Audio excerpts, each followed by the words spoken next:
എല്ലാവർക്കും നമ്മുടെ കറണ്ട് അഫയേഴ്സിന്റെ പുതിയ വീഡിയോയിലേക്ക് സ്വാഗതം. ഇന്നത്തെ ഹിന്ദു ന്യൂസ് പേപ്പറിന്റെ ഫ്രണ്ട് പേജിൽ നമുക്ക് ഏറ്റവും അത്യാവശ്യമുള്ള ഒരു ന്യൂസ് ഉണ്ട്. കോമ്പറ്റേറ്റീവ് എക്സാംസ് പ്രിപ്പയർ ചെയ്യുന്ന എല്ലാ ആൾക്കാരും മസ്റ്റായിട്ട് പഠിച്ചിരിക്കണം. അത് മാത്രമല്ല, ഇന്ത്യയിലെ കോമൺ മാൻ ആയിട്ടുള്ള ആൾക്കാരും പഠിച്ചിരിക്കണം. നമ്മളെ ഭരിക്കുന്നതാരെന്ന് അറിയണ്ടേ, നമ്മളുടെ ഓരോരോ വകുപ്പുകളും ഭരിക്കുന്നതാരെന്ന് അറിയണ്ടേ. അപ്പോൾ ഇന്ത്യ മഹാരാജ്യത്തിലെ ഓരോരോ വകുപ്പുകളും സത്യത്തിൽ പഠിക്കാൻ ഭയങ്കര എളുപ്പമാണ്. കഴിഞ്ഞ മോഡി മിനിസ്ട്രി നന്നായിട്ട് അറിയാവുന്ന ആൾക്കാർക്ക് എല്ലാവർക്കും ഇപ്പൊ എനിക്ക് തോന്നുന്നു പ്രിപ്പയർ ചെയ്യുന്ന ആൾക്കാർക്ക് കഴിഞ്ഞ മോഡി മിനിസ്റ്റർ നന്നായിട്ട് അറിയാവുന്നതായിരിക്കും. അതിൽ വലിയ ചേഞ്ചസ് ഒന്നുമില്ല. BJP-യുടെ മിനിസ്റ്റേഴ്സിനെല്ലാം ഓൾമോസ്റ്റ് സെയിം പോർട്ട്ഫോളിയോസ് ആണ് അലോക്കേറ്റ് ചെയ്ത് കൊടുത്തിരിക്കുന്നത്. ആകപ്പാട് അലയൻസ് പാർട്ട്നേഴ്സ് ആയിട്ടുള്ള നിതീഷ് കുമാറിന്റെ ജനതാദൾ യുണൈറ്റഡ്, അതുപോലെ ചന്ദ്രബാബു നായിഡുവിന്റെ TDP പോലുള്ള സഖ്യകക്ഷികൾക്ക് അലയൻസ് പാർട്ട്നേഴ്സിന് കൊടുത്ത സീറ്റ് ആ ഒരു പോർട്ട്ഫോളിയോ അതിൽ മാത്രമേ ഉള്ളൂ ചെറിയ വ്യത്യാസം. അതുകൊണ്ട് പഠിക്കാൻ ഭയങ്കര എളുപ്പമാണ്. ഇപ്പൊ ഇവിടെ നോക്കുകയാണെന്നുണ്ടെങ്കിൽ തന്നെ ഞാനിത് പറഞ്ഞുകൊണ്ട് നിൽക്കുന്നില്ല. ക്യാബിനറ്റ് നിങ്ങൾ പഠിക്കേണ്ട എത്രയേ ഉള്ളൂ. ക്യാബിനറ്റ് മിനിസ്റ്റേഴ്സിന്റെ പോർട്ട്ഫോളിയോസും minister of state with independent ചാർജിന്റെ പോർട്ട്ഫോളിയോസും വെറും മിനിസ്റ്റർ ഓഫ് സ്റ്റേറ്റ്സ് ഉണ്ട്. അപ്പൊ സുരേഷ് ഗോപി, നമ്മുടെ ജോർജ് കുര്യൻ, അവരൊക്കെ വെറും മിനിസ്റ്റർ ഓഫ് സ്റ്റേറ്റ്സ്. അവരെ പഠിക്കണ്ട കാര്യം, അത് ആവശ്യമില്ല.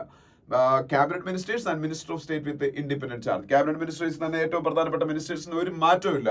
Amit Shah home, Rajnath Singh defence, Nirmala Sitharaman finance and corporate affairs, അതുപോലെ പിന്നീട് ജയശങ്കർ എക്സ്റ്റേണൽ അഫയേഴ്സ്, അങ്ങനെ Nitin Gadkari road transport and highways, shipping Sarbananda Sonowal. ഇവർക്കൊന്നും ഒരു മാറ്റമില്ല, സെയിം ആണ്. Virendra Kumar social justice and empowerment, ഇതെല്ലാം സെയിം. കഴിഞ്ഞ മിനിസ്ട്രിയിൽ ഇത് തന്നെയായിരുന്നു. ഓക്കെ, അപ്പോ പഠിക്കാൻ അതുകൊണ്ട് എളുപ്പമാണ്. ഇത് ഞാനിപ്പോ കുറച്ച് പേര് പറഞ്ഞു, ഈ ഒരു ലിസ്റ്റ് പഠിക്കണം. ഈ ഒരു list plus minister of state with independent. ഈ ലിസ്റ്റിൽ ക്യാബിനറ്റ് മിനിസ്റ്റേഴ്സിന്റെ മാത്രമേ പേരുള്ളൂ. Minister of state with independent charge ലിസ്റ്റൂടെ പഠിക്കണം. പിന്നെ ചില പുതിയ ആൾക്കാരുണ്ട്. ശിവരാജ് സിംഗ് ചൗഹാൻ പോലുള്ള ആൾക്കാർ. കഴിഞ്ഞാൽ നരേന്ദ്ര സിംഗ് തോമർ ആയിരുന്നു അഗ്രികൾച്ചർ, ഇപ്പോൾ Shivraj Singh ചൗഹാനാണ് agriculture.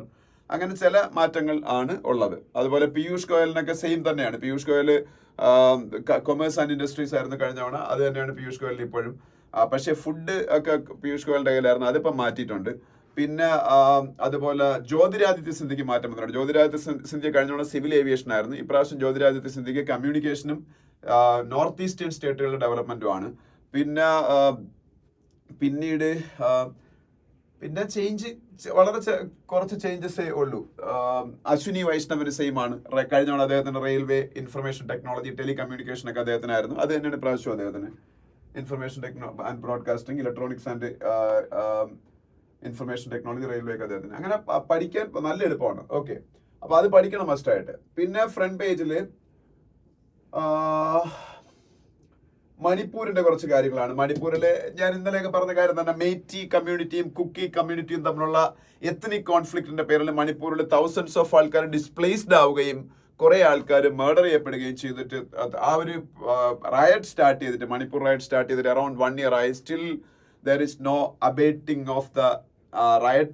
It was for some time it was in a hibernate mode, and after that again resumed that violence in some part of Manipur, and many people are fleeing from Manipur to Assam. That is the picture of Manipur today. അതാണ് ആ ഒരു news എന്ന് പറയുന്നത്. മണിപ്പൂരിന്റെ chief minister Biren സിംഗിന്റെ photo ഒക്കെ ഇവിടെ കാണാം. അത് ഞാൻ പലതവണ പറഞ്ഞില്ല. മണിപ്പൂർ ഭരിക്കുന്ന BJP ആണ്. അടുത്ത ഇലക്ഷനിൽ BJPയോട് തോക്കാൻ നല്ല ചാൻസ് ഉണ്ട്. ഇപ്പോഴത്തെ ലോക്സഭാ ഇലക്ഷനിൽ മണിപ്പൂരിൽ ഉണ്ടായിരുന്ന 2 ലോക്സഭാ സീറ്റും കോൺഗ്രസ് ആണ് വിൻ ചെയ്തത്. പിന്നെ വേറൊരു ന്യൂസോട് പറയാനുള്ളത്, centrists humbled far right surges as 4-day European union polls end എന്ന് പറയുന്ന ന്യൂസ് കാണാം. ഞാൻ ഇന്നലെ ഇതിനെ കുറിച്ച് പറഞ്ഞിരുന്നു. യൂറോപ്യൻ യൂണിയൻ, യൂറോപ്പിലെ 27 നേഷൻസിന്റെ കൂട്ടായ്മ, EU ബ്ലോക്ക് ഹെഡ്ക്വാർട്ടേഴ്സ് ഞാൻ പറഞ്ഞു ബ്രസൽസ് ആണ്. ബ്രസൽസ് ബെൽജിയത്തിന്റെ ക്യാപിറ്റൽ ആണ് എന്നെല്ലാം ഞാൻ പറഞ്ഞായിരുന്നു. അവരുടെ യൂറോപ്യൻ യൂണിയന്റെ പാർലമെന്റ് ഇലക്ഷൻ നടക്കുകയാണ്. അതിൽ ഓരോ രാജ്യങ്ങളിലും അവിടെ ഭരിച്ചുകൊണ്ടിരിക്കുന്ന സെൻട്രിസ്റ്റുകളായിട്ടുള്ള അല്ലെങ്കിൽ ലെഫ്റ്റ് ലീനിങ് ആയിട്ടുള്ള ഗവൺമെന്റുകൾ ലീഡ് ചെയ്യുന്ന പൊളിറ്റീഷ്യന്മാരുടെ പാർട്ടികളെ തോൽപ്പിച്ചുകൊണ്ട് ഫാർ റൈറ്റ് പാർട്ടികളാണ്, അതായത് BJP പോലുള്ള അല്ലെങ്കിൽ BJP-ക്കാളും വലതുപക്ഷത്ത് നിൽക്കുന്ന പാർട്ടികളാണ് പലതും വിൻ ചെയ്തത്. ഈ ഫ്രാൻസിൽ ഇപ്പൊ പറഞ്ഞു, മെക്സിക്കോയിൽ ഇപ്പൊ ഒരു വുമൻ പ്രസിഡന്റായി ലേറ്റസ്റ്റ് ആയിട്ട്. For the first time in the history of Mexico a woman became the president of Mexico. എന്റെ ഓർമ്മ വെച്ചിട്ടുണ്ടെങ്കിൽ ക്ലോഡിയ ഷെയ്ൻബാം എന്നാണ് ഒരു പേരെന്ന എന്റെ ഓർമ്മ. ക്ലോഡിയ ഷെയ്ൻബാം, ഒന്ന് ചെക്ക് ചെയ്തോളണം എന്നാണ് അവര് പേര്. ഇതേ അവസ്ഥ ഫ്രാൻസിൽ വരാൻ പോയെന്നാണ് ഞാൻ വിശ്വസിക്കുന്നത്. ഫ്രാൻസിൽ മെറിൻ ലീ പെൻ ആണ് അവിടുത്തെ, അല്ല അതിപ്പോ എഴുതണ്ട, അവരിപ്പോ ആരും അല്ല അവിടുത്തെ ഒപ്പോസിഷനിലെ ഒരു ലീഡർ മാത്രമാണ് മെറിൻ ലീ പെൻ എന്ന് പറയുന്ന ആള്. ഈ ഇറ്റലിയിലെ ജോർജിയ മെലോണിയെ പോലെ, ഇറ്റലിയുടെ പ്രൈം മിനിസ്റ്റർ ആരാണ്? ഇറ്റലിയുടെ ഫസ്റ്റ് വുമൻ പ്രൈം മിനിസ്റ്റർ, ഇപ്പോഴത്തെ പ്രൈം മിനിസ്റ്ററാണ് ജോർജിയ മെലോണി. ഫാസിസത്തിന് സപ്പോർട്ട് ചെയ്യുന്ന ഒരു ലീഡറാണ്. അതായത് ഫാസിസം ഇറ്റലിയിലാണല്ലോ ഉണ്ടായത്. ബെനിറ്റോ മുസോളിനി ആണല്ലോ ഫാസിസത്തിന്റെ ഉപജ്ഞാതാവ്. നാസിസത്തിന്റെ അഡോൾഫ് ഹിറ്റ്ലറും ഫാസിസത്തിന്റെ ഉപജ്ഞാതാവ് എന്നറിയപ്പെടുന്നത് ബെനിറ്റോ മുസോളിനിയുമാണ്, ഇറ്റലിക്കാരനാണ്. അദ്ദേഹത്തിന്റെ ആശയങ്ങളിൽ ഇഷ്ടപ്പെടുന്ന ഒരു ലീഡറാണ്. അവരൊക്കെ ഫാർ റൈറ്റ് ലീഡേഴ്സ് ആണ് ജോർജിയ മെലോണി.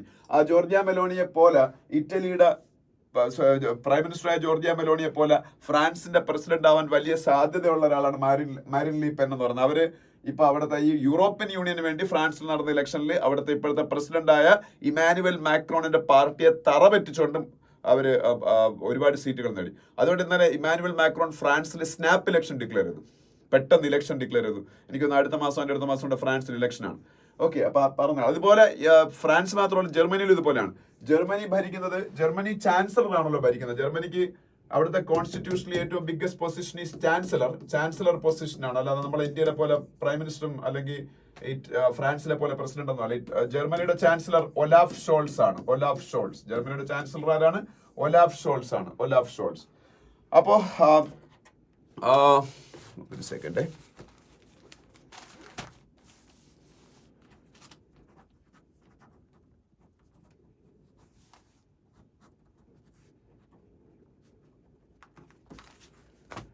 ജർമ്മനിയുടെ ചാൻസലർ ഒലാഫ് ഷോൾസ് ആണ്. ഒലാഫ് ഷോൾസിന്റെ പാർട്ടിക്ക് അവിടെ വലിയ തിരിച്ചടിയായിട്ട് അവിടെയും ഫാർ റൈറ്റ് പാർട്ടീസ് കയറി വരുന്നത്. ഈ ലോകം മുഴുവനുള്ള ഒരു ഫിനോമിനാണ് പൊതുവെ far right party, except in South America. South അമേരിക്കയിലും ഒരു പരിധിവരെ നോർത്ത് അമേരിക്കയിലെ ചില രാജ്യങ്ങളിൽ ഒഴിച്ച് ബാക്കി പ്രദേശങ്ങളിലൊക്കെ ഇപ്പോൾ ഫാർ റൈറ്റ് പാർട്ടികൾ പിടിമുറുക്കിക്കൊണ്ടിരിക്കുകയാണ്, എസ്പെഷ്യലി യൂറോപ്പിലും ഒക്കെ. ഓക്കെ, ഏഷ്യയിലും അതിന്റെ വലിയ അതിപ്രസരമുണ്ട്. ഓക്കെ, അപ്പോൾ അറിഞ്ഞിരിക്കുക.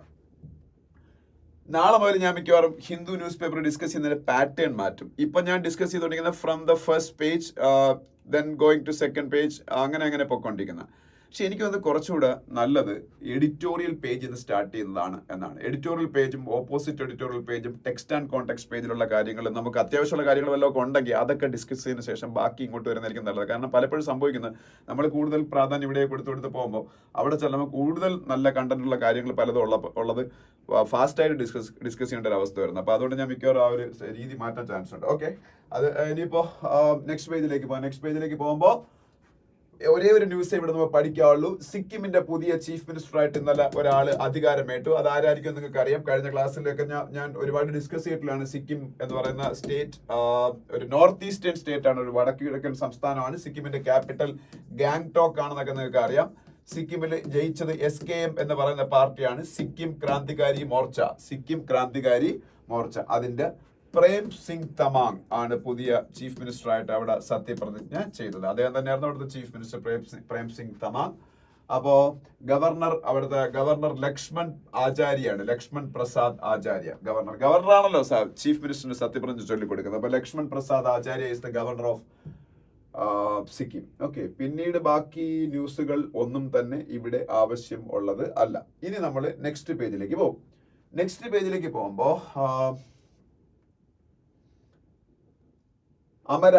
ഇവിടെ ആകെ പറയാനുള്ള ഒരു കാര്യം, രണ്ട് കാര്യങ്ങളാണ് പറഞ്ഞേക്കാം. ഒരു കാര്യം, Amaravati capital works resume after new government takes oath. ഞാൻ നിങ്ങളുടെ അടുത്ത് പലതവണ പറഞ്ഞതാണ്. അമരാവതി എന്ന് പറഞ്ഞ ക്യാപിറ്റലാണ് ആന്ധ്രാപ്രദേശിന്റെ, റെസിഡ്യൂവൽ ആന്ധ്രാപ്രദേശിന്റെ ന്യൂ ക്യാപിറ്റലായിട്ട് അന്നത്തെ ചീഫ് മിനിസ്റ്റർ ആയിരുന്ന ചന്ദ്രബാബു നായിഡു ഡിസൈഡ് ചെയ്തത്. And after that they started working for the construction of the new capital Amaravati in association with the government of Singapore. But after that, Chandrababu Naidu lost power. Then Jagan Mohan Reddy came to power in Andhra Pradesh. Then he decided to form 3 capital system in Andhra Pradesh. Decided to shift to 3 capital system: Kurnool, Visakhapatnam and Amaravati. Others court case ഒക്കെ ആകെ കുളമായി. ഇപ്പം വീണ്ടും അധികാരത്തിൽ ചന്ദ്രബാബു നായിഡു തിരിച്ചെത്തുമ്പോൾ Amaravati capital project is again getting lease of life. അതാണ് ഈ news എന്ന് പറയുന്നത്. ഇനി അവിടെ വേറെ ആകെ ഒന്നും പറയല്ല.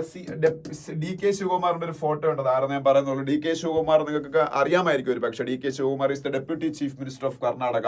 കർണാടകത്തിന്റെ ചീഫ് മിനിസ്റ്റർ സിദ്ധരാമയ്യാണ്. അവിടെ ഒരു പവർ ഷെയറിംഗ് ഫോർമുല ഉണ്ടെന്നാണ് പറയപ്പെടുന്നത്.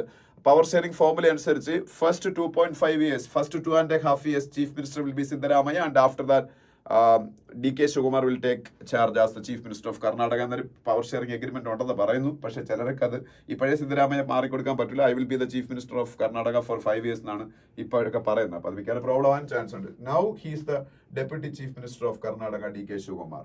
ഇനി നമ്മളുടെ ഇന്നത്തെ editorial page.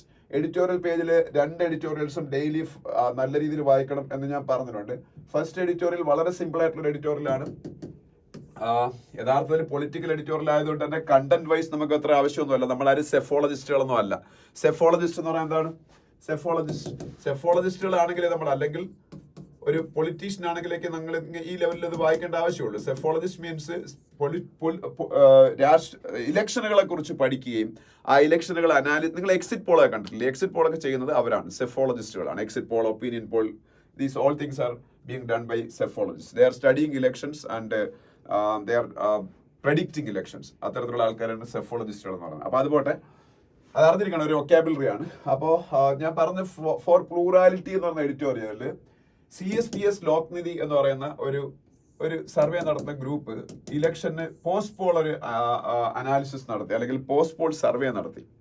Pre poll survey അവർ നടത്തിയിരുന്നു. ഇലക്ഷന് മുമ്പും സർവേ നടത്തിയിരുന്നു, ഇലക്ഷന് ശേഷവും സർവേ നടത്തിയിരുന്നു. അപ്പൊ കണ്ട കുറെ ഫൈൻഡിങ്സിനെ കുറിച്ചാണ്.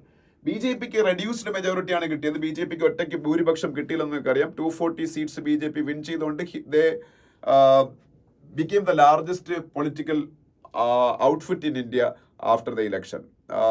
They became the single largest party in the 18th Lok Sabha. പക്ഷെ അപ്പോഴും they are short of majority, so they have to depend on their alliance partners. അപ്പം അതെല്ലാം നമുക്കറിയാം. അതിന്റെ കാരണം ഇത് പറയുന്നുണ്ട്.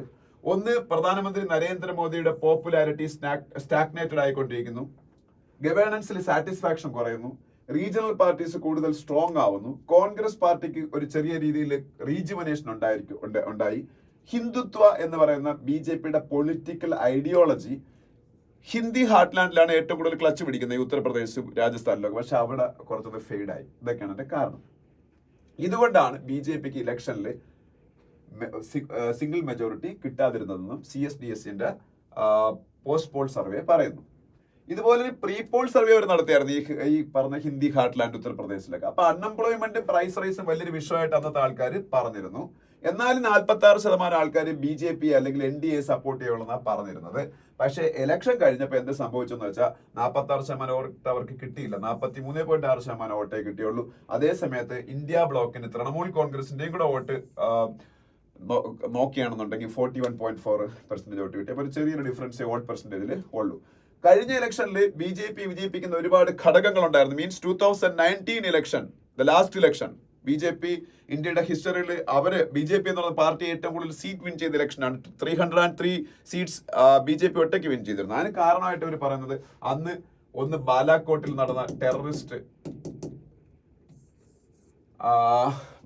നടന്ന ഈ ടെറർ അറ്റാക്കിന്റെ ബേസിൽ നടത്തിയ surgical strike, PM Kisan scheme എന്ന് പറയുന്നത്, പ്രധാനമന്ത്രി കിസാൻ സമ്മാൻ നിധി എന്ന് പറയുന്ന സ്കീം സ്റ്റാർട്ട് ചെയ്തത് അന്നാണ്. അതായത് കർഷകർക്ക് കുറെ പൈസ വെറുതെ കൊടുക്കുന്ന ഒരു സ്കീം. അതാണ് അത് ഇന്നത്തെ പത്രത്തിൽ അകത്തെ പേജിലുണ്ട്. അപ്പോഴത്തേക്ക് അവിടെ ഞാൻ പറയാം.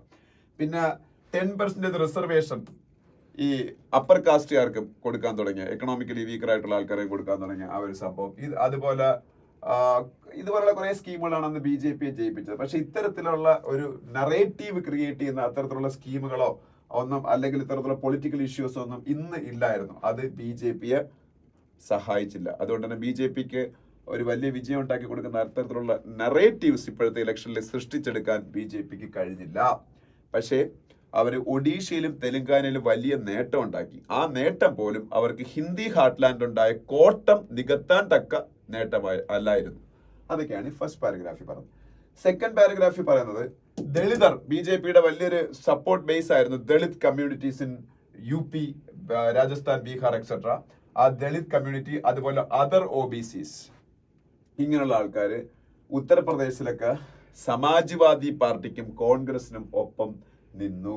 അതിനൊരു മെയിൻ കാരണമായിട്ട് പറഞ്ഞേക്കുന്നത് BJPക്ക് അബ്സൊല്യൂട്ട് മെജോറിറ്റി അല്ലെങ്കിൽ ബ്രൂട്ടൽ മെജോറിറ്റി കിട്ടിയാൽ they will change the constitution എന്നൊരു നറേറ്റീവ് അവിടെ ക്രിയേറ്റ് ചെയ്യാൻ ഈ പറഞ്ഞ ഒപ്പോസിഷൻ പാർട്ടീസ് പറ്റി. They will change the constitution means ultimately they will remove the reservation benefits of the weaker sections of the society എന്നൊരു message അവിടെ spread ചെയ്തു. അതൊരു ഫാൾസ് പ്രൊപ്പഗണ്ട എന്ന് ഞാൻ പറയുള്ളൂ. കാര്യം അങ്ങനെ ചെയ്യാനൊന്നും പറ്റത്തില്ല. BJPക്ക് ഉള്ള സീറ്റ് പോകും, അത് അവർ ചെയ്യത്തില്ല. പക്ഷെ still they spread such kind of A messaging അല്ലെങ്കിൽ അത്തരത്തിലുള്ള ഒരു നറേറ്റീവ് അവിടെ ദളിതർക്കും OBC-യുടെ ഇടയിൽ സ്പ്രെഡ് ചെയ്തു. അത് ഭയങ്കരമായിട്ട് ഈ ഒപ്പോസിഷൻ പാർട്ടീസിന് സഹായിച്ചു.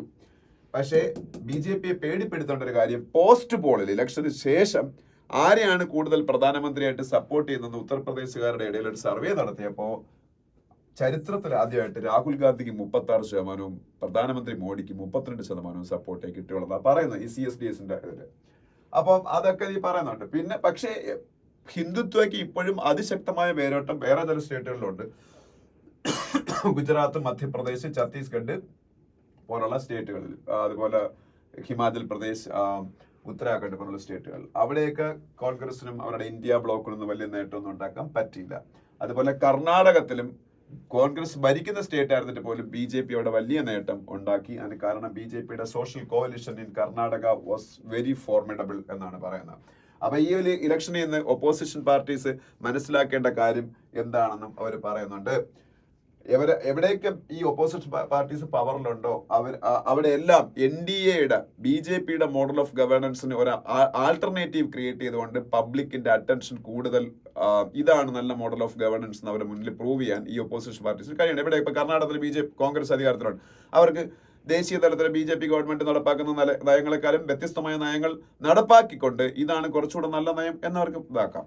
അതുപോലെ ഒപ്പോസിഷൻ ഈ പറഞ്ഞ ഇന്ത്യ ബ്ലോക്ക് എന്ന അധികാരത്തിലില്ലാത്ത സ്റ്റേറ്റുകളിലെ ഒരു ലൈക്ക് മൈൻഡഡ് ആയിട്ടുള്ള പാർട്ടീസിന്റെ ഒരു കോalition ഉണ്ടാക്കി BJPയെ നേരിടാനും ഒക്കെ കഴിയണം എന്ന് പറഞ്ഞുകൊണ്ടാണ് ഈ എഡിറ്റോറിയൽ. ഈ സിമ്പിൾ എഡിറ്റോറിയൽ നിങ്ങൾ വായിച്ചു നോക്കിയാൽ. ഇനി രണ്ടാമത്തെ എഡിറ്റോറിയൽ അതിലും സിമ്പിൾ ആണ്. മാസ്റ്റർ ഓഫ് 3 എന്ന് പറഞ്ഞ എഡിറ്റോറിയലാണ്, സ്പോർട്സ് എഡിറ്റോറിയലാണ്. ഇത് സത്യത്തിൽ ഒരു എഡിറ്റോറിയൽ നമ്മൾ കോംപ്രിഹെൻഷൻ ഒക്കെ അണ്ടർസ്റ്റാൻഡ് ചെയ്യണം എന്നുള്ളത് എഡിറ്റോറിയൽ വായിക്കുന്നതല്ലാതെ അതിന്റെ അപ്പുറം ഇതിൽ കറണ്ട് അഫയേഴ്സിന്റെ 2 പോയിന്റ് മാത്രമേ പറയുന്നുള്ളൂ. ഒന്ന്, ഫ്രഞ്ച് ഓപ്പൺ പുരുഷ വിഭാഗ ടൈറ്റിൽ ആര് വിൻ ചെയ്തു, എന്തുകൊണ്ട് അയാൾ വിൻ ചെയ്തു. രണ്ടാമത്തത്, ഫ്രഞ്ച് ഓപ്പൺ വനിതാ വിഭാഗം ടൈറ്റിൽ ആര് വിൻ ചെയ്തു, എന്തുകൊണ്ട് അവർ വിൻ ചെയ്തു. പുരുഷ വിഭാഗം ടൈറ്റിൽ വിൻ ചെയ്ത് ആരാണെന്ന് നിങ്ങൾക്ക് എല്ലാവർക്കും അറിയാം, കാർലോസ് അൽക്കാരസ്. ഇന്നലെ ഞാൻ പറഞ്ഞാണ്, Carlos Alcaraz is from the land of Rafael Nadal, king of clay court. French open എന്ന് പറഞ്ഞാൽ അതിന്റെ പര്യായം റാഫേൽ നദാൽ ആയിരുന്നു. 14 times ഫ്രഞ്ച് ഓപ്പൺ വിൻ ചെയ്ത ഒരു ഹ്യൂമൻ ബീയിങ് ഹിസ്റ്ററിയിൽ ഇല്ല. അപ്പോ he's the king of clay court. അദ്ദേഹത്തിന്റെ സ്വന്തം നാട്ടുകാരനാണ് 21 വയസ്സുകാരനായ കാർലോസ് അൽക്കാരസ് എന്ന് പറയുന്ന ആള്. ഇനി രണ്ടാമത് ഫീമെയിൽ ടൈറ്റിൽ വിൻ ചെയ്തതോ ഇഗ സ്വേടെക് എന്ന് പറയുന്ന Polish player. She's the current world number 1 female player. She's also very strong in Roland Garros. Roland ഗാരോസിൽ എന്താണ് ഫ്രഞ്ച് ഓപ്പൺ ആണ് നടക്കുന്നത്. അവിടെ ക്ലേ കോർട്ടാണ്. ആ ക്ലേ കോർട്ടിൽ ഷീസ് ഓൾസോ വെരി സ്ട്രോങ്. അപ്പൊ ഇവരുടെ പ്രത്യേകതകളെ കുറിച്ചൊക്കെയാണ് പറഞ്ഞേക്കുന്നത്. അതായത് ഈ 21 വയസ്സ് മാത്രമേ കാർലോസ് അൽക്കാരസിനുള്ളൂ. ഇതിനകത്ത് വെച്ച് തന്നെ അദ്ദേഹം ഫ്രഞ്ച് ഓപ്പൺ നേടി, വിംബിൾഡൺ നേടി, US ഓപ്പൺ നേടി. ഇനി ആകെപ്പാടെ ഓസ്ട്രേലിയൻ ഓപ്പൺ മാത്രമേ നേടാനുള്ളൂ. ഇത് 4 നേടിക്കഴിഞ്ഞാൽ അയാളെ കരിയർ സ്ലാം വിന്നർ എന്ന് പറയും. ഏത് പ്ലെയർ ആണെങ്കിലും അതിതിരി പറയുന്നില്ല കരിയർ സ്ലാമിന്റെ കാര്യത്തിൽ, ഞാൻ പറഞ്ഞാണ്, അത് കറക്റ്റ് ആണ്. കരിയർ സ്ലാം അതായത് French open, Wimbledon, US open, Australian open, these 4 are the Grand Slam tournaments in the world. These 4 are the Grand Slam tournaments in the world. Australian Open, French Open, Wimbledon, US Open. Okay, next എന്താണ് വരാൻ പോണെന്ന് വെച്ചാൽ Wimbledon ആണ്. ഇത് 4 എപ്പോഴെങ്കിലുമൊക്കെ win ചെയ്താൽ മതി. ഒരു കലണ്ടർ ഇയറിൽ തന്നെ വിൻ ചെയ്യണമെന്നില്ല. എപ്പോഴെങ്കിലുമൊക്കെ ഇത് 4 അയാളുടെ കരിയറിൽ വിൻ ചെയ്താൽ കരിയർ സ്ലാം എന്ന് പറയും. റോജർ ഫെഡറർ വിൻ ചെയ്തിട്ടുണ്ട്, നൊവാക് ഡോക്കോവിച്ച് വിൻ ചെയ്തിട്ടുണ്ട്, റാഫേൽ നദാൽ വിൻ ചെയ്തിട്ടുണ്ട്. Now Carlos Alcaraz also has a fair chance of winning career slam because he has to win only Australian Open to get career slam. All other 3 Grand Slams were won by Carlos Alcaraz. അല്ലേ? അപ്പോ career ഇനി ഇത് 4 കൂടെ ഒരു വർഷം തന്നെ win ചെയ്യുന്ന കരുതിക്കോ. നമ്മളുടെ അത് ഇപ്പൊ കറന്റ് ക്രോപ്പ് ഓഫ് പ്ലേയേഴ്സ് ആരും അത് വിൻ ചെയ്തിട്ടില്ല അങ്ങനെ ഒരു വർഷം തന്നെ. Roger Federer, Rafael Nadal, Novak ഡോക്കോവിച്ച് എല്ലാം ഒരു വർഷം 3 വിൻ ചെയ്തിട്ടുണ്ട്. 4ാമത്തെ വിൻ ചെയ്തിട്ടില്ല. 4 വിൻ ചെയ്താൽ ഒരു വർഷം വിൻ ചെയ്താൽ കലണ്ടർ സ്ലാം എന്ന് പറയും. Calendar slam. അതൊക്കെ അവിടെ നിൽക്കട്ടെ. എന്തായാലും കാർലോസ് അൽക്കാരസ് ഇതെല്ലാം വിൻ ചെയ്തെങ്കിലും last 1.5 years was not good for Carlos Alcaraz. അദ്ദേഹത്തിന് കുറെ ഇഞ്ചുറി ഒക്കെ ഉണ്ടായി. അദ്ദേഹം കഴിഞ്ഞ അവസാനം വിംബിൾഡൺ നേടിയത് 2022-ലാണ്. അതിനുശേഷം 2023-ൽ. അതിനുശേഷം അദ്ദേഹത്തിന് ആകെപ്പാടെ ഒരു ടൈറ്റിലേ വിൻ ചെയ്യാൻ പറ്റിയുള്ളായിരുന്നു. അതിൻ്റെ ഇടയിൽ കൂടി ഇറ്റലിയുടെ ഒരു പ്ലെയർ ജാനിക് സിന്നർ എന്ന് പറഞ്ഞൊരു പ്ലെയർ ഉയർന്നു വരിക, അദ്ദേഹം വേൾഡ് നമ്പർ 1 ആവുകയൊക്കെ ചെയ്തായിരുന്നു. അപ്പം എന്നിട്ടും ഇയാളാണ് ഇപ്പോഴത്തെ world number 1 player, Jannik Sinner, Italian player ആണ്. പക്ഷെ എന്നിട്ട് ഈ ഫ്രഞ്ച് ഓപ്പണിൽ ഈ ജാനിക് സിന്നറിനെ സെമി ഫൈനലിൽ തോപ്പിച്ചുകൊണ്ട് ഫൈനലി കാർലോസ് അൽക്കാരസിന് ഇത് വിൻ ചെയ്യാൻ പറ്റി. അതിനെക്കുറിച്ചാണ് ഈ എഡിറ്റോറിയലിന്റെ ഫസ്റ്റ് പാരഗ്രാഫ്. സെക്കൻഡ് പാരഗ്രാഫ് എന്ന് പറഞ്ഞാൽ ഇഗാ സ്വിയടെക്കിനെ കുറിച്ചാണ്. Iga Swiatek is the best player among the women if you examine the last 2 years best woman player എന്ന് പറയുന്നത് ഇഗാ സ്വിയടെക് ആണ്. ഷീസ് ഫ്രം പോളണ്ട്, ഞാൻ പറഞ്ഞു. പക്ഷെ still she has a long way to go in grass court and hard court. ടെന്നീസിൽ 3 types of courts are there: clay court, grass, പുല്ല് കൊണ്ടുള്ള court. Wimbledon നടക്കാൻ പോണ അടുത്ത 3 ആഴ്ച കഴിയുമ്പോൾ വിംബിൾഡൺ സ്റ്റാർട്ട് ചെയ്യും. വിംബിൾഡൺ നടക്കാൻ പോണത് ഗ്രാസ് കോർട്ടിലാണ്. പിന്നെ ഹാർഡ് കോർട്ട്, അതായത് നമ്മുടെ synthetic court. She's best in clay court, but she's not so good in these 2 other surfaces, hard court and grass court. അപ്പൊ ഈ കഴിഞ്ഞ 6 ഫ്രഞ്ച് ഓപ്പണിൽ 4 ഫ്രഞ്ച് ഓപ്പൺ വിൻ ചെയ്തത് ഇവരാണ്, ഇഗാ സ്വിയടെക് ആണ്. She can become another Rafael Nadal among women. ഈ clay കോർട്ടിലാണ് അവരുടെ വിജയങ്ങളെല്ലാം ഉണ്ടായിക്കൊണ്ടിരിക്കുന്നത്. പക്ഷെ അതേ സമയത്ത് ക്ലേ കോർട്ടിൽ മാത്രം വിൻ ചെയ്താൽ പോരല്ല, മറ്റു കോർട്ടുകളിലേക്ക് അവരുടെ വിന്നിംഗ് സ്ട്രാറ്റജി എക്സ്റ്റെൻഡ് ചെയ്യണം. നവോമി ഒസാക്ക എന്ന് പറഞ്ഞ പ്ലെയർ ഈ ഫ്രഞ്ച് ഓപ്പണിൽ പോലും ഇവരെ തോപ്പിക്കുന്നതിന്റെ അടുത്ത് വരെ എത്തി. എന്നിട്ട് ഒരു ഫൈനലിൽ അവര് പരാജയപ്പെട്ടു വന്നൊരു സിറ്റുവേഷൻ ഒക്കെ ആയിരുന്നു. അപ്പൊ അതിനെ കുറിച്ചാണ്. അപ്പോ ജസ്റ്റ് ഒന്ന് അത് വായിക്കുക. ഓക്കെ. പിന്നെ ഇവിടെ from warp speed to reset the state of India US ties എന്ന് പറയുന്ന ആർട്ടിക്കിൾ കാണാം. ഇത് ഇന്റർനാഷണൽ റിലേഷനിൽ വരുന്ന ഒരു ആർട്ടിക്കിളാണ്. ഇന്ത്യ US തമ്മിലുള്ള റിലേഷൻഷിപ്പിനെ കുറിച്ചാണ് പറഞ്ഞത്. ഇന്ത്യയുടെ US relationship was going through a very good phase during the last 1 or 2 decades, but recently there are some problems in the relationship. All these things are discussed in this article. അപ്പൊ അത് നിങ്ങളൊന്ന് വായിച്ചു നോക്കുക. ഇതിൽ mainly India US തമ്മിൽ ഇപ്പോൾ ഉള്ള കാര്യങ്ങളോ, ഈ ഇന്ത്യയുടെ USന്റെ ഇടയിൽ കുറെ ഫൗണ്ടേഷണൽ എഗ്രിമെന്റ്സ് ഉണ്ട്. എല്ലാം ഇന്ത്യ US ബന്ധം അങ്ങേയറ്റം മെച്ചപ്പെടുത്തുന്നുള്ള എഗ്രിമെന്റ്സ് ആണ്. അതെല്ലാം നല്ല രീതിയിൽ പൊയ്ക്കൊണ്ടിരിക്കുകയാണ്. ആദ്യം തുടങ്ങുന്നതിന്റെ Indo US civilian nuclear agreement എന്നാണ്. Indo US civilian nuclear agreement ഉണ്ടാകുന്ന 2008 മൻമോഹൻ സിംഗിന്റെ പീരീഡിലാണ്. അതിനുശേഷം US ഇന്ത്യയായിട്ടുള്ള റിലേഷൻഷിപ്പ് വളരെ വലിയ അസെൻഡൻസിയിലാണ്. നമ്മളുടെയും USന്റെ ഇടയിൽ ഇപ്പൊ ക്വാഡ് സഖ്യമുണ്ട്. Quad means quadrilateral, USA, Japan, Australia, India. പിന്നെ I2U2 സഖ്യമുണ്ട്. I2U2 means India, Israel, United States of America, UAE. India ഇസ്രായേലാണ് I2U2, United States of America and UAE. പിന്നെ ഇന്ത്യ US-ന്റെ ഇൻഡോ പസഫിക് സ്ട്രാറ്റജിയിലെ ഏറ്റവും പ്രധാനപ്പെട്ട രാജ്യമാണ് US-ന് ഇന്ത്യ. കാര്യം India is the only country which has the might means land area നോക്കുമ്പോഴും പോപ്പുലേഷൻ നോക്കുമ്പോഴും അത്യാവശ്യം ഡിഫൻസ് വൈസും ഒക്കെ ഏഷ്യയില് ഇന്ത്യ പസഫിക് മേഖലയിൽ ചൈനയെ ചലഞ്ച് ചെയ്യാൻ മൈറ്റുള്ള രാജ്യം ഇന്ത്യ മാത്രമാണ്. അതുകൊണ്ട് തന്നെ US-ന്റെ ഡിഫൻസ് കാൽക്കുലേഷനിൽ, സ്ട്രാറ്റജിക് കാൽക്കുലേഷനിൽ ഇന്ത്യ പസഫിക് മേഖലയിൽ ഇന്ത്യയെ മാറ്റി നിർത്തിക്കൊണ്ട് എന്ന് പറഞ്ഞാൽ India is the indispensable ally for USA in the strategic calculation of India Pacific എന്ന് പറയേണ്ടി വരും. അപ്പം അത് അങ്ങനെയുള്ള കാര്യങ്ങളുണ്ട്. പിന്നെ ഇന്ത്യയും US-ന്റെ ഇടയിൽ ഒരുപാട് ഡിഫൻസ് റിലേറ്റഡ് ആയിട്ടുള്ള കാര്യങ്ങൾ ഇപ്പം നടക്കുന്നുണ്ട്. ഇന്ത്യ US-ന്റെ കയ്യിൽ നിന്ന് ഇപ്പൊ ഇന്ത്യക്ക് ഒരു ഫൈറ്റർ ജെറ്റിൽ ഉപയോഗിക്കുന്ന എഞ്ചിൻ അവര് അതിന്റെ ടെക്നോളജി ഫുള്ള് ട്രാൻസ്ഫർ ചെയ്യാന്ന് പറഞ്ഞു. ഹിന്ദുസ്ഥാൻ എയറോനോട്ടിക്സ് ലിമിറ്റഡ് ആയിരിക്കും അത് ചെയ്യാൻ പോകുന്നത്. അവർക്ക് ടെക്നോളജി ട്രാൻസ്ഫർ ചെയ്ത് കൊടുക്കും. അപ്പൊ അതുപോലെ ഇന്ത്യക്ക് ഏറ്റവും അത്യാധുനികമായ ഡ്രോൺസുകൾ കൊടുക്കാനുള്ള ഒരു കരാർ ആയി കഴിഞ്ഞു. ഇന്ത്യക്കും MQ-9 അങ്ങനെ എന്താണ് ആ ഡ്രോണിന്റെ പേര്. പിന്നെ ഇന്ത്യ ബോയിങ്ങിന്റെ കുറെ ഫൈറ്റർ എയർക്രാഫ്റ്റുകൾ, ബോയിങ്ങിന്റെ കുറച്ച് ഫൈറ്റർ ഹെലികോപ്റ്ററുകളും ഒക്കെ വാങ്ങുന്നുണ്ട്. അങ്ങനെ കുറെ ഉണ്ട്. അതുപോലെ നമ്മളും US-ഉം തമ്മിൽ ICET എന്ന് പറയുന്ന എഗ്രിമെന്റ് ഉണ്ട്. ICET ഇതൊക്കെ വളരെ ഇമ്പോർട്ടന്റ് ആണ്. ICET-യുടെ expansion initiative on critical and emerging technology എന്നാണ്. അങ്ങനെ കുറെ കാര്യങ്ങൾ. പക്ഷെ കുറച്ച് ഡിഫറൻസസും ഉണ്ട്. അതായത് ഡിഫറൻസസിൽ ഒരെണ്ണം പ്രധാനപ്പെട്ട ഡിഫറൻസ് എന്ന് പറയുന്നത് റഷ്യ യുക്രൈൻ യുദ്ധത്തിൽ ഇന്ത്യ യുഎസിന് എഗെയിൻസ്റ്റ് അല്ല, ഇന്ത്യയുടെ യുഎസിന്റെ പൊസിഷൻ ഡിഫറെന്റ് ആണ്. യുഎസ് റഷ്യക്ക് എഗെയിൻസ്റ്റ് ആയിട്ട് സാങ്ഷൻസ് ഒക്കെ ഏർപ്പെടുത്തി ലോകരാജ്യങ്ങളെല്ലാം കൂട്ടിച്ചേർത്ത് റഷ്യയെ ഒറ്റപ്പെടുത്താൻ ശ്രമിക്കുമ്പോൾ ഇന്ത്യ ഈസ് വിത്ത് റഷ്യ. അതാണ് കാര്യം. Russia is the time tested and all weather friend of India. So India cannot alienate Russia or India cannot take a stand against Russia. That is a thing. Okay, അതുകൊണ്ട് തന്നെ India റഷ്യയെ support ചെയ്യുന്നെങ്കിൽ ഇന്ത്യക്കെതിരെ sanctions ഏർപ്പെടുത്താനൊന്നും US ഒരിക്കലും ശ്രമിച്ചിട്ടില്ല. India റഷ്യയുടെ കയ്യിൽ നിന്ന് ഓയിലൊക്കെ ഒരുപാട് വാങ്ങുന്നുണ്ട്, അതിന് അഗെയിൻസ്റ്റ് ആയിട്ട് സാങ്ഷൻസ് ഏർപ്പെടുത്തുമെന്നൊക്കെ അവർ ആദ്യം പറഞ്ഞു, പക്ഷെ അതൊന്നും ഉപരോധങ്ങളൊന്നും ഏർപ്പെടുത്തിയില്ല. അങ്ങനെ കുറെ കാര്യങ്ങൾ. പിന്നെ ഇന്ത്യ യുഎസ് തമ്മിലുള്ള റിലേഷൻഷിപ്പ് മോശമാവുന്ന കുറച്ച് കാര്യങ്ങൾ ഉണ്ടായിട്ടുണ്ട്. ഒന്ന്, ഒരു ഖാലിസ്ഥാനി തീവ്രവാദിയെ ഇന്ത്യ യുഎസിൽ വെച്ച് വധിക്കാൻ ശ്രമിച്ചു എന്നൊരു ആരോപണമുണ്ട്. അതിനെക്കുറിച്ച് ഇന്ത്യ ഇൻവെസ്റ്റിഗേഷൻ നടത്തണം പറഞ്ഞ യുഎസ് ഇന്ത്യയുടെ മുകളിൽ പ്രഷർ ചെയ്യുന്നുണ്ട്. അങ്ങനെ കുറെ കാര്യങ്ങൾ. പിന്നെ അങ്ങനെ കുറെ കാര്യങ്ങൾ അതിൽ പറയുന്നത്. അപ്പൊ എന്തായാലും നിങ്ങളൊന്ന് വായിച്ചു നോക്കുക താല്പര്യമുള്ളവർ. പിന്നെ ഇത് ക്ലൈമറ്റ് ആക്ഷനുമായിട്ട് ബന്ധപ്പെട്ട ഒരു സംഭവമാണ്. സത്യം പറഞ്ഞാൽ ഇത് ഞാൻ പൂർണ്ണമായിട്ട് നോക്കിയില്ല. അത് നെക്സ്റ്റ് ഡേയിൽ ടൈം കിട്ടിയാണെങ്കിൽ ഞാനിത് നിങ്ങൾ പറഞ്ഞുതരാം. ഇനി അതിനടുത്ത പേജിൽ പോകുമ്പോൾ why India needs a third aircraft carrier. ഇന്ത്യക്ക് ഇപ്പോൾ നിലവിൽ 2 എയർക്രാഫ്റ്റ് കാരിയർ ഷിപ്പുകളാണ് ഉള്ളത്. ഇന്ത്യക്ക് 2 എയർക്രാഫ്റ്റ് കാരിയർ ഷിപ്പുകളാണ് ഉള്ളത്. ഏതൊക്കെയാണെന്ന് പഠിച്ചു വെച്ചേക്കാം. ഒന്ന് INS വിക്രാന്ത്, കൊച്ചിൻ ഷിപ്പ് യാർഡിലാണ് ഉണ്ടാക്കിയ INS വിക്രാന്ത്. രണ്ടാമത്തെ INS വിക്രമാദിത്യ. ഇത് നമ്മൾ റഷ്യയുടെ കയ്യിൽ നിന്ന് വാങ്ങിയതാണ്. INS വിക്രമാദിത്യ റഷ്യയുടെ കയ്യിൽ നിന്ന് വാങ്ങിയതാണ്. INS വിക്രാന്ത് നമ്മൾ ഉണ്ടാക്കിയതാണ്.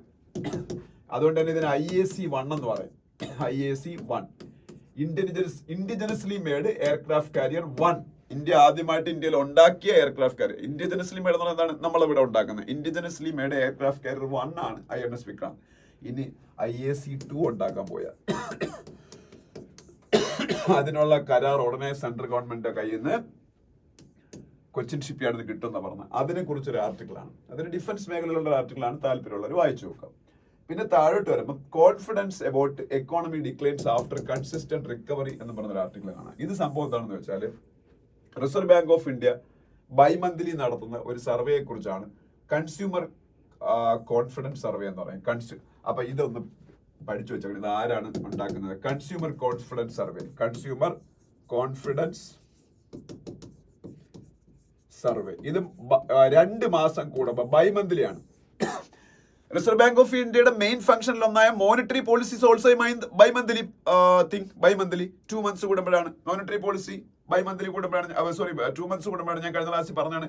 Likewise, Reserve Bank of India is doing another exercise, another survey bi-monthly that is known as Consumer Confidence Survey. നമ്മളുടെയൊക്കെ കോൺഫിഡൻസ് അളക്കാൻ വേണ്ടിയിട്ട് നമ്മളുടെ എക്കോണമിയിലുള്ള അത് മെയിൻലി അവർ ഇതൊക്കെയാണ് ചോദിക്കുന്നത്.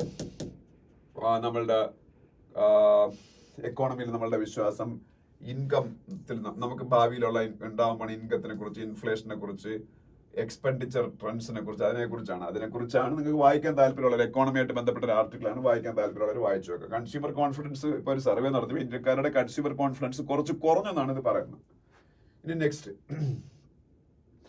On special category status four Andhra Pradesh. ഇന്ത്യയിൽ ഏറ്റവും കൂടുതൽ ഞങ്ങൾക്ക് SCS സ്റ്റാറ്റസ് വേണം എന്ന് പറഞ്ഞ് ബഹളം ഉണ്ടായിക്കൊണ്ടിരുന്ന ഒരു സ്റ്റേറ്റ് ആണ് ആന്ധ്രാപ്രദേശ്. SCS എന്ന് പറഞ്ഞാൽ സ്പെഷ്യൽ കാറ്റഗറി സ്റ്റേറ്റ്. SCS എന്ന് പറഞ്ഞാൽ എന്താണ്? Special category state. അതെന്താണെന്ന് ഞാൻ പറഞ്ഞത്. സ്പെഷ്യൽ കാറ്റഗറി സ്റ്റേറ്റ് എന്താണെന്ന് ഒരു ഒറ്റ വാക്കിൽ ഉത്തരം പറഞ്ഞാൽ ആ സ്റ്റേറ്റില് സെൻട്രൽ അസിസ്റ്റൻസ് കൂടുതലായിരിക്കും. ഇപ്പൊ കേരളത്തിന്റെ കാര്യം പറയുകയാണെങ്കിൽ നമ്മുടെ കേരളത്തിൽ ഇപ്പൊ പ്രധാനമന്ത്രി ആവാസ് യോജന എന്ന് പറഞ്ഞൊരു സ്കീം നടപ്പാക്കുന്നു. പ്രധാനമന്ത്രി ആവാസ് യോജന എന്ന് പറഞ്ഞ സ്കീമിന്റെ പേരെന്താണ്? PMAY അല്ലെങ്കിൽ പ്രധാനമന്ത്രി ആവാസ് യോജനയുടെ ജോലി എന്താണെന്ന് വെച്ചാൽ വീടുകൾ കൺസ്ട്രക്ട് ചെയ്ത് കൊടുക്കുക for poor people in the rural areas and in the urban area. PMAY റൂറലും ഉണ്ട്, PMAY അർബനും ഉണ്ട്. For implementing this project in Kerala, Government of India will provide 60% of the funding for funding of the total cost of that project. അതേ സമയത്ത് 40% state bear ചെയ്യണം. മിക്കവാറും എല്ലാത്തിലും അങ്ങനെ ആയിരിക്കും. സെൻട്രൽ ഗവൺമെന്റ് പ്രോജക്ട് 60% സെന്ററും, സെൻട്രൽ ഗവൺമെന്റ് എയ്ഡഡ് പ്രോജക്റ്റ് ആണെങ്കിൽ ബാക്കി 40% സ്റ്റേറ്റ്. പക്ഷെ ഇതേ സ്കീം ഒരു SCS സ്റ്റേറ്റിൽ നടപ്പാക്കിയാൽ, SCS എന്ന് പറഞ്ഞാൽ സ്പെഷ്യൽ കാറ്റഗറി സ്റ്റേറ്റ് നടപ്പാക്കിയാൽ 90% സെന്റർ ആയിരിക്കും, 10% സ്റ്റേറ്റ് ചെലവാക്കിയാൽ മതി. 90% സെന്റർ ആയിരിക്കും, 10% സ്റ്റേറ്റ് ചെലവാക്കിയാൽ മതി. അപ്പൊ SCS കാറ്റഗറിയിലുള്ള സ്റ്റേറ്റുകൾ എന്ന് പറഞ്ഞാൽ ഇന്ത്യയിൽ മെയിൻ ആയിട്ട് ഇത്രയും സ്റ്റേറ്റുകളേ ഉള്ളൂ.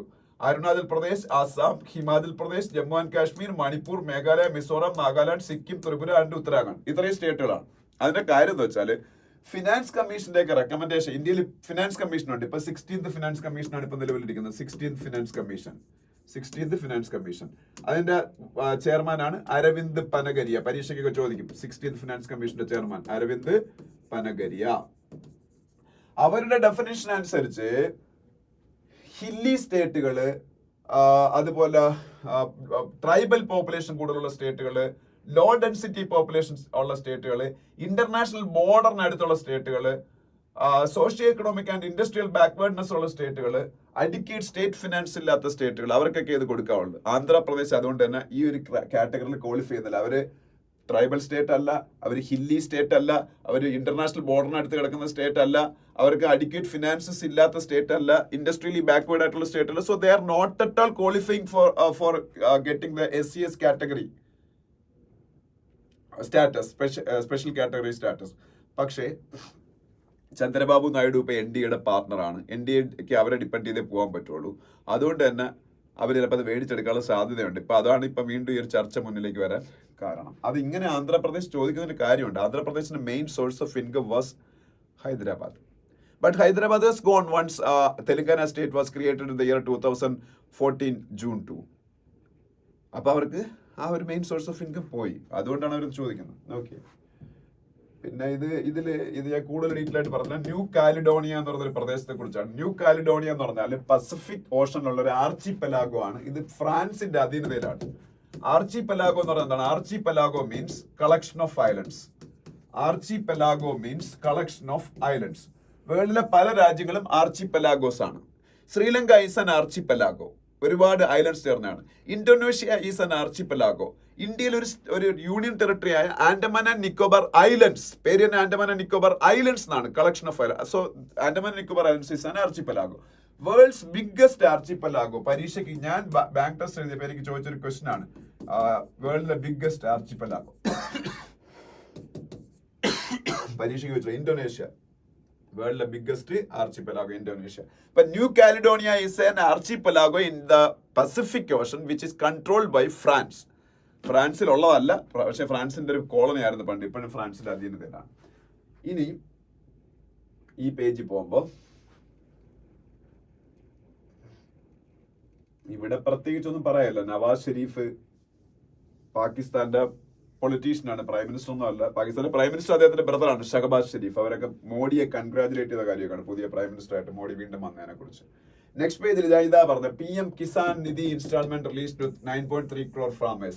PM Kisan Nidhi means Pradhan Mantri Kisan Samman Nidhi. PM Kisan എന്നാണ് ആക്ച്വലി ആ സ്കീമിന്റെ പേര്, PM കിസാൻ. ആൻഡ് എക്സ്പാൻഷൻ പ്രധാനമന്ത്രി കിസാൻ സമ്മാൻ നിധി എന്ന് പറഞ്ഞാൽ 6000 രൂപ വീതം ഫാമേഴ്സിന്റെ അക്കൗണ്ടിലേക്ക് 3 ഇൻസ്റ്റാൾമെന്റ് ആയിട്ട് 2000 വീതം, total 6000 rupees in a financial year in the farmer's account. That is the scheme of PM Kisan, Pradhanamantri Kisan Samman Nidhi. Government of India will transfer 6000 rupees in 3 tranches of 2000 rupees each in the farmer's account. That scheme, അത് വെറുതെ കൊടുക്കുന്നതാണ്, ഒരു income support scheme. That is PM Kisan. ഇനി PMAY ഞാൻ ഇത്തിരി മുമ്പേ പറഞ്ഞത് പ്രധാനമന്ത്രി ആവാസ് യോജന. PM എന്താണ്? പ്രധാനമന്ത്രി ആവാസ് യോജന. ഈ സ്കീമിന്റെ അണ്ടറിൽ 3 കോടി വീടുകൾ പുതുതായിട്ട് കൺസ്ട്രക്ട് ചെയ്യാൻ തീരുമാനമായി. 3 crore houses ന്യൂ ആയിട്ട്. PMAY സ്കീമിന്റെ ലക്ഷ്യം എന്താണെന്ന് അറിയാമോ? That goal is not going to be achieved in this year. PMAY പ്രധാനമന്ത്രി Awas യോജനാ's goal was to construct Pakka houses for all the houseless people by 2024 December 31. ഈ വർഷം ഡിസംബർ 31. ഇനി 6 മാസം കൂടെ ഉള്ളൂ. So it is not going to happen. That's why Government of India decided to construct more houses, 3 crore more houses for the houseless people of India. Okay. അപ്പൊ PMAY എന്ന് പറഞ്ഞാൽ പ്രധാനമന്ത്രി ആവാസ് യോജന. അപ്പൊ പ്രധാനമന്ത്രി ആവാസ് യോജനയുടെ ഗോൾ ഈ വർഷം ഡിസംബർ 31 ഇന്ത്യയിൽ എല്ലാവർക്കും വീട് കൊടുക്കുക എന്നുള്ളതായിരുന്നു. അത് നടക്കൂല. പിന്നെന്താണ്? പിന്നെ ഇവിടെയൊക്കെ ഫുൾ നമ്മളുടെ മന്ത്രിമാരുടെ ലിസ്റ്റ് ഉണ്ട്. ഇതിൽ ഇതും കൂടെ പഠിച്ചാൽ മതി. ഫ്രണ്ടിലെ ക്യാബിനറ്റ് മിനിസ്റ്റേഴ്സ് പറഞ്ഞാൽ minister of state with independent charge. അത് 5 പേരേ ഉള്ളു. റാവു ഇന്ദർജിത് സിംഗ്, ജാദവ് പ്രതാപ് ഗംപത് റാവു, ജിതേന്ദ്ര സിംഗ്, ജയന്ത് ചൗധരി ആൻഡ് അർജുൻ രാം മേഘ്വാൾ. ഈ 5 പേരെ കൂടെ ഈ സൈഡിലുള്ള മിനിസ്റ്റർ ഓഫ് സ്റ്റേറ്റിന്റെ പേര് പഠിക്കണ്ട. ഓക്കെ, നെക്സ്റ്റ് പേജിൽ പോകുമ്പോൾ ഇന്ത്യയുടെ ആദ്യത്തെ സോളാർ മിഷനായ ആദിത്യ L1 കുറിച്ചുള്ള ന്യൂസ് ഉണ്ട്. ഇന്ത്യയുടെ ആദ്യത്തെ സോളാർ മിഷൻ ഏതാണ്? Aditya L1, first solar mission. Moon mission ഇന്ത്യക്ക് 3 കഴിഞ്ഞു. ചന്ദ്രയാൻ 1, ചന്ദ്രയാൻ 2, ചന്ദ്രയാൻ 3. ഇന്ത്യയുടെ first solar mission is Aditya L1. പിന്നെ അതിനടുത്ത പേജ് പോകുമ്പോ ബിസിനസ് പേജിൽ സത്യത്തിൽ നമുക്ക് പഠിക്കാൻ ഒന്നുമില്ല. മ്യൂച്വൽ ഫണ്ടുകളെ കുറിച്ചൊക്കെ ഒരു ന്യൂസ് ഉണ്ട്. മ്യൂച്വൽ ഫണ്ടുകളിൽ അത് നമുക്ക് ആവശ്യമുള്ള കാര്യമൊന്നുമല്ല. മ്യൂച്വൽ ഫണ്ടിലേക്ക് കൂടുതൽ ഫണ്ട് വരുന്നതിനെ കുറിച്ചൊക്കെയാണ് ഇത് പറഞ്ഞേക്കുന്നത്. മ്യൂച്വൽ ഫണ്ട് എന്ന് പറഞ്ഞാൽ എന്താണ്? ഷെയർ മാർക്കറ്റിലെ ഒരു ക്രൗഡിംഗ് ഓഫ് ഫണ്ട് ആണ്, പൂളിംഗ് ഓഫ് ഫണ്ട്.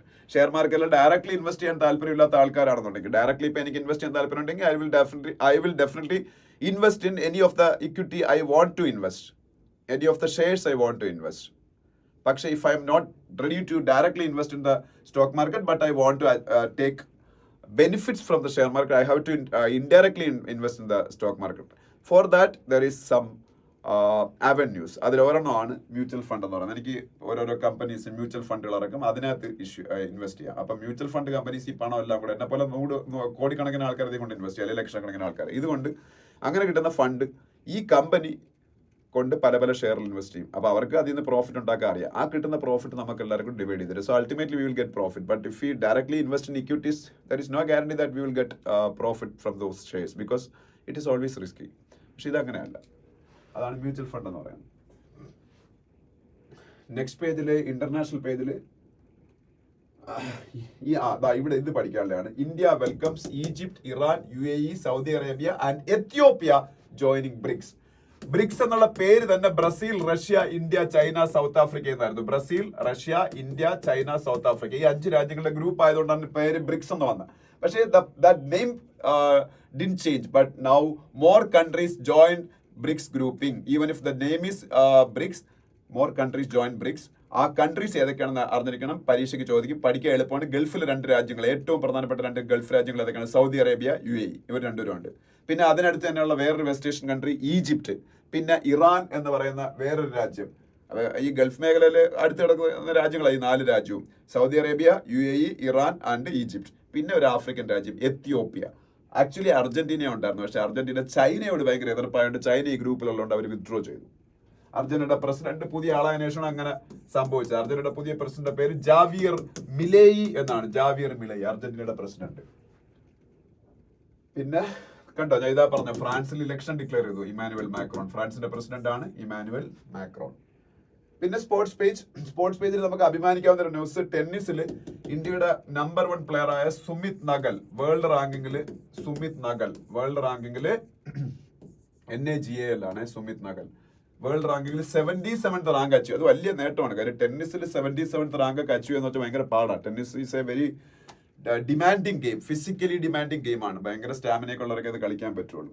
ഓക്കെ, ഓസ്ട്രേലിയയുടെ പ്രൈം മിനിസ്റ്ററിന്റെ പേര് ഇവിടെ കൊടുത്തിട്ടുണ്ട്, അത് പഠിച്ചു വെച്ചു. ഓസ്ട്രേലിയയുടെ പ്രൈം മിനിസ്റ്ററിന്റെ പേര് അറിയാത്ത എഴുതിക്കോ, ആന്റണി ആൽബനീസ്. ഇന്ത്യയുടെ ഏറ്റവും വലിയൊരു അലയൻസ് പാർട്ണറാണ്.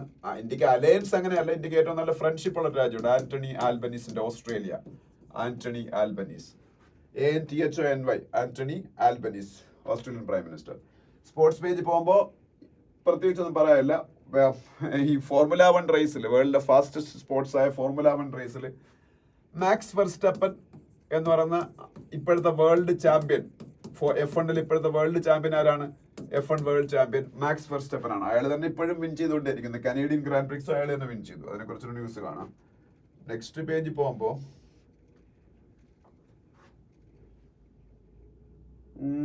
നെക്സ്റ്റ് പേജ് പോകുമ്പോൾ വേറെ ഒന്നും പറയാനൊന്നുമില്ല. ഓക്കെ, അപ്പൊ ഇത്രയേ ഉള്ളൂ ഇന്നത്തെ ഹിന്ദു ന്യൂസ് പേപ്പർ എന്ന് പറയുന്നത്. ഞാൻ വളരെ ഡീറ്റെയിൽ ആയിട്ട് ഡിസ്കസ് ചെയ്യുന്നുണ്ട്. നിങ്ങൾ ഞാൻ എടുക്കുന്ന ഈ പേരിന്റെ ആ ഒരു ഗുണം നിങ്ങൾ കിട്ടണം. അതല്ലെന്നുണ്ടെങ്കിൽ വെളുപ്പാരാവിലെ ഞാനിത് വായിച്ചിട്ട് വന്നിട്ട് ഇത്രയും ഡിസ്കസ് ചെയ്യുന്നതിൽ ഒരു പ്രയോജനം ഇല്ലാതെ ഇപ്പം. So every one should go through this video എന്താ പറയുക, carefully and write down all those notes required. Okay, thank you so much. By.